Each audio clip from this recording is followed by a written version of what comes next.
सभापति महोदय, यह जो विधेयक सामने है, जो देश की हालत है, आवश्यक वस्तुओं के मामले में जो संकट देश के जनगण के सामने है, उपभोक्ताओं के सामने है, वस्तुओं की उपलब्धि के बीच उनका अभाव पैदा हो जाना और उनकी कृत्रिम महंगाई का पैदा हो जाना, ऐसी स्थिति है जिसमें स्वभावतः सरकार की ओर से कुछ कड़ी कार्यवाही की आवश्यकता प्रतीत होती है।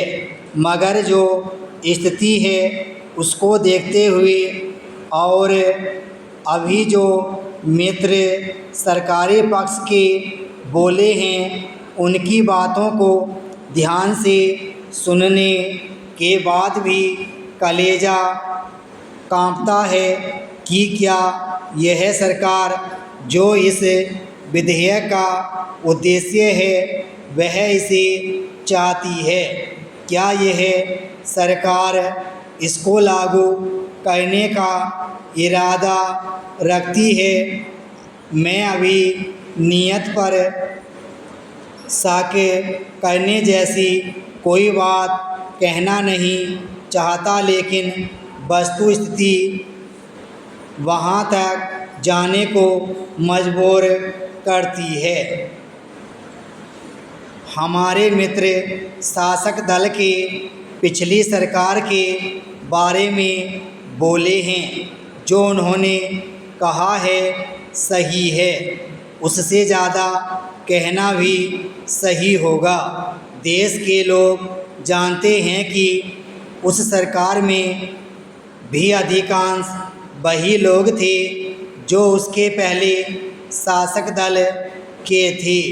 इसलिए नीतियों के जरिए महंगाई बढ़ाने में और चोर व्यापारियों को छूट देने में, एक दूसरे से होड़ लेने में वे लगे हुए हैं कि कौन ज़्यादा जनगण को लूटने में चोर व्यापारियों की मदद करें।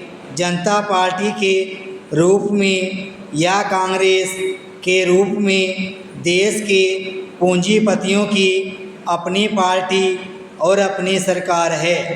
दोनों के जरिए उन्हीं का काम हो रहा है। अभी चीनी का जिक्र हुआ। जिस समय यह सरकार आई उससे पहले जनता पार्टी की सरकार ने चीनी की कीमत बढ़ाई और गन्ने की कीमत घटाई।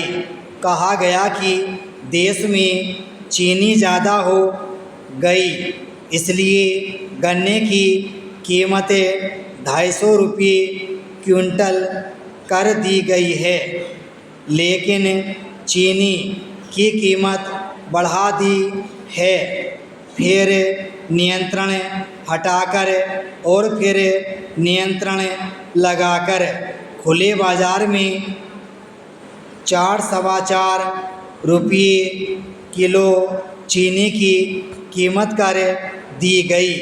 गन्ने की कीमत घटाकर और चीनी की कीमत बढ़ाकर खुलेआम जनता पार्टी की सरकार ने देश के लोगों से यह कह दिया कि किसान चूँकि गन्ना पैदा करते हैं इसलिए उसकी कीमत घट जाए और करोड़पति चूँकि चीनी मिलों के मालिक हैं उसका मुनाफा करोड़पति लेते हैं, इसलिए उनका मुनाफा बढ़ा दिया जाए।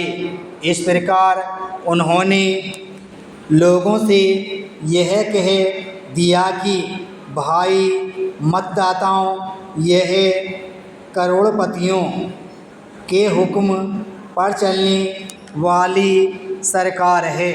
विराम स्टॉप।